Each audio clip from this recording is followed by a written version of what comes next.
இதுவரைக்கும் என் நாமத்தினால் நீங்கள் எதையும் கேட்கவில்லை.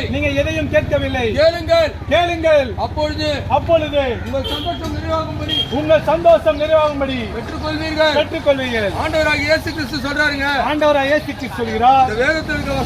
இந்த வேதத்தில் இருக்கிற வசனங்கள் நமக்கு இன்னைக்கு அநேக தேவைகள் இருக்கு. வாழக்கூடிய நாட்கள்ல பணம் அவசியம்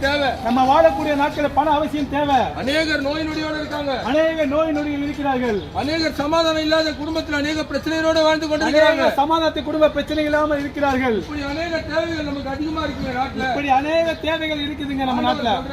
கர்த்தர் சொல்கிறார், இதுவரையிலும் என் நாமத்தினால் நீங்கள் எதையுமே கேட்கவில்லை.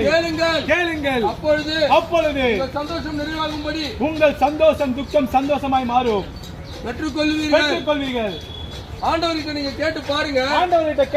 கர்த்தரால் கொடுக்க முடியாது ஒண்ணுமே இல்லைங்க. ஆஸ்பத்திரியில போய் பாருங்க. இன்றைக்கு ஆஸ்பத்திரியில போய் பாருங்க. ஊழியத்துக்கு போயிட்டு இருக்கோம். ஆஸ்பத்திரி ஊழியங்களுக்கு ஊழியத்துக்கு போய் கொண்டிருக்கிறோம். அநேக வியாதிஸ்தர்கள் துன்பத்தோட வருத்தத்தோட இந்த உடல்நிலை சரியாகாம எப்படியாவது சரியாகுமா? இந்த உடல்நிலை சரியாக எப்படி தாங்க முடியலையே, கஷ்டப்பட்டு கொண்டு இருக்கிறாங்க. இப்படி அநேகர் வேதனைக்கு மத்தியில தாங்க இன்னைக்கு யாருமே சந்தோஷமா இல்லைங்க. அநேக மத்தியினால் யாரும் சந்தோஷமா இல்லைங்க. அநேக குடும்பங்கள்ல நிம்மதி இல்லாம தான் வாழ்ந்து, அநேக குடும்பத்தில் நிம்மதி இல்லாம வாழ்ந்து கொண்டிருக்கிறார்கள். ஆனால் ஆண்டவர் இடத்துல நீங்க கேட்டீங்கன்னா, தேவைகள் என்னன்றது ஆண்டவர் நமக்கு நிறைவேற்றுவார். கர்த்தரால் கூடாத காரியம் ஒன்றுமில்லை.